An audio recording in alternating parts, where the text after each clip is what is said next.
Forging is bifurcated in two types, based on load and based on the die used.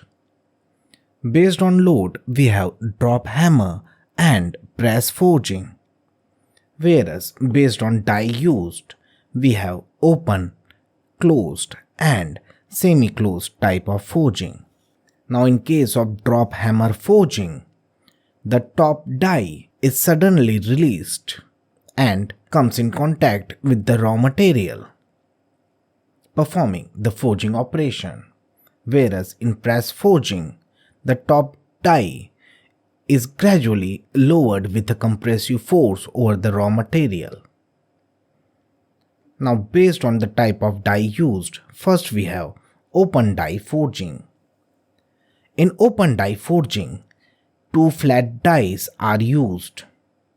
The bottom die is fixed, whereas the top die is attached to the ram and it comes down along with the ram.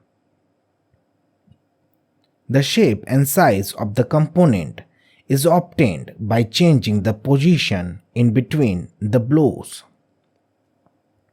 Next we have closed die forging. It is also known as impression die. The shape and size of the component obtained is same as that of shape and size of the two half dies. That is, the shape of die is impressed upon the component.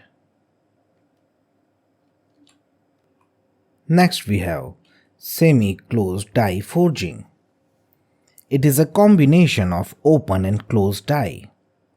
In this, the shape and size of the component is same as that of the half die.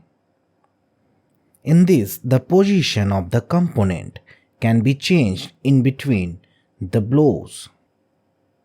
Nearly 20 to 30% more raw material is used for perfect shaping, and for the same, some extra space is given in the die for the flow of excess material.